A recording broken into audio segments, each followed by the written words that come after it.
Episode की शुरुआत में हमें यूना और डायोन को दिखाते हैं। डायोन यूना से मिलकर काफ़ी खुश होती है और यूना से कहती है, मुझे नहीं लगता था कि तुम वापस भी आओगे। यूना उसे कहती है, मैं कल ही आई हूँ और तो मैं तुम्हारे ओपा के क्लास में ही हूँ। डायोन उसकी बात सुनकर हैरान हो जाती है। यूना उसे कहती है, लेकिन मुझे तो लगा था कि तुम्हारा कोई ओपा नहीं है। डायोन कहती है, हाँ मैंने भी ऐसा ही सोचा था कि मेरा भाई मेरे पेरेंट्स के साथ ही मर गया है, लेकिन मैं गलत साबित हुई। फिर डायोन हल्का सा मुस्कुराते हुए कहती है, 6 महीने पहले ही हमें पता चला कि वो जिंदा है। और हमें एक फ्लैशबैक दिखाते हैं जहां दादाजी फ़ोन पकड़ के रो रहे होते हैं। तभी डायोन उनसे पूछती है, दादाजी क्या हुआ आपको, आप रो क्यों रहे हो? तब दादाजी रोते हुए डायोन को कहते हैं, तुम्हारे ओप्पा यूजिन अभी जिंदा है। जिसे सुन के डायोन भी हैरान हो जाती है। फिर सीन प्रेजेंट में आता है जहाँ यूना डायोन को कहती है, तो अगर वो जिंदा था तो उसने तुम लोगों से पहले क्यों कांटेक्ट नहीं किया?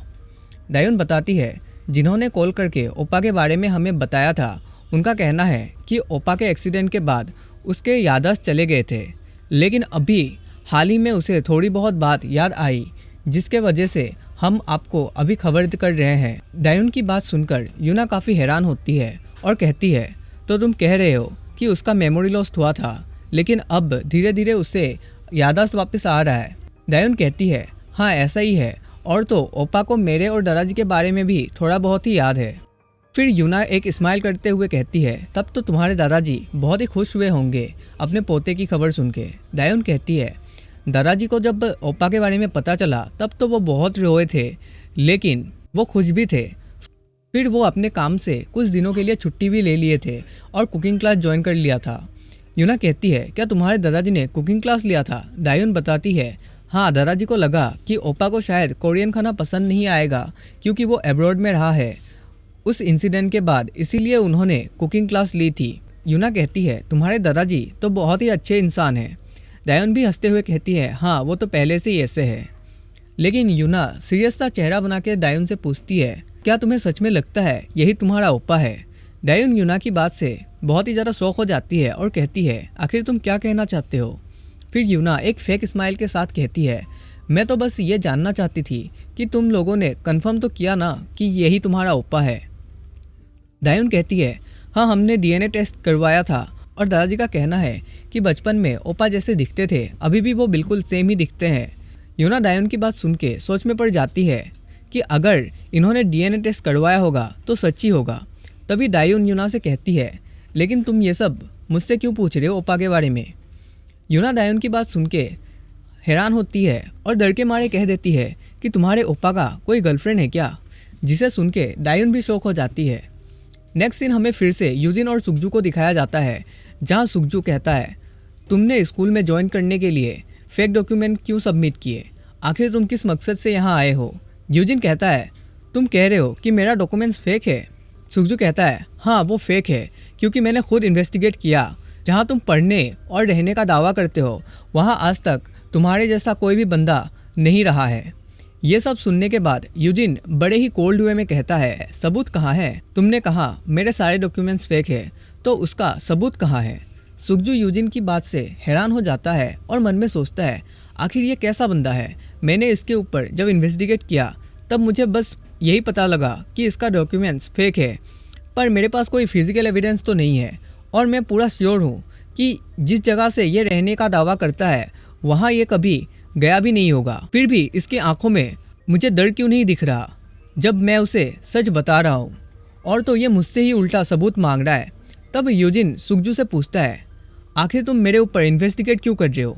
सुगजू बताता है, मुझे तुम्हारे ऊपर शक है कि तुम यहाँ किसी दूसरे मकसद के लिए आए हो। यूजिन कहता है, मैं घर में अपने दादाजी और बहन के साथ खुशी से रहने आया हूँ। सुगजू पूछता है, क्या कह रहे हो तुम? यूजिन कहता है, तुमने मेरा मकसद पूछा था ना, इसीलिए मैंने तुम्हें बताया कि मैं उन दोनों के साथ खुशी से रहने आया हूँ। और यूजिन अपने क्लास की तरफ चला जाता है। तब सुगजू उसे देखते हुए मन में कहता है, अगर तुम्हें सबूत चाहिए ना तो रुक जाओ, 2 दिन मैं सबूत दिखा दूंगा। फिर हमें क्लासरूम का सीन दिखाया जाता है जहाँ टीचर पढ़ा रहे होते हैं और बाकी के स्टूडेंट कुछ ना कुछ काम कर रहे होते हैं। तब यूजिन यूना और सुगजू की डेस्क की तरफ देखते हुए सोचता है, ये लोग कल ही ट्रांसफ़र होके आए हैं, लेकिन इन्होंने एक दिन में मेरे बारे में इतना इन्वेस्टिगेट करके पता लगा लिया। तभी ली और जू पार्क और यूजिन से आके कहते हैं चलो पार्क, आज हम फिर से रैंक अप करने चलते हैं। जू पूछता है, यूजिन तुम भी आ रहे हो ना? लेकिन यूजिन एक स्माइल करते हुए कहता है, नहीं आज मैं नहीं आ पाऊँगा क्योंकि आज मेरे दादाजी का बर्थडे है। जिसे सुन के जू कहता है, फिर कोई बात नहीं, हम तीनों चले जाते हैं, तुम कल हमें ज्वाइन कर लेना। क्या कहते हो पार्क? पार्क भी मुस्कुराते हुए कहता है, ठीक है, अब सब एक दूसरे से मिलजुल के रह रहे हैं, तुम लोग भी ऐसे ही रहा करो अपने स्कूल और कॉलेज में। फिर सीन चेंज होता है जहाँ सुकजो यूना से बोल रहा होता है, मेरे हाथों फिजिकल एविडेंस तो नहीं है पर मैं श्योर हूँ उसका हर एक डॉक्यूमेंट्स फेक है और मुझे तो लगता है डीएनए का रिपोर्ट भी नकली है। और जब मैं डायोन के ऊपर इन्वेस्टिगेट कर रहा था तब मुझे पता लगा किसू और उसकी बहन हिजिन डायोन को बहुत ही बुली किया करते थे। यूना पूछती है, बुली मतलब कितना ज़्यादा बुली करते थे? सुकजू कहता है, इतना ज़्यादा बुली करते थे जितना अगर कोई दूसरे स्टूडेंट के साथ होता तो वो स्कूल कब का छोड़ के चला जाता। और तो जो न्यूज़ में दिखा रहे थे उनके वीडियो, उसमें डायोन का भी वीडियो था पर वो इतना ब्रूटल था कि उन्होंने उसको भी टेलीकास्ट नहीं किया। यूना ये सारी बातें सुन के काफ़ी हैरान होती है और कहती है, क्या इतना आगे तक भी कोई जा सकता है? क्या वो लोग पागल है?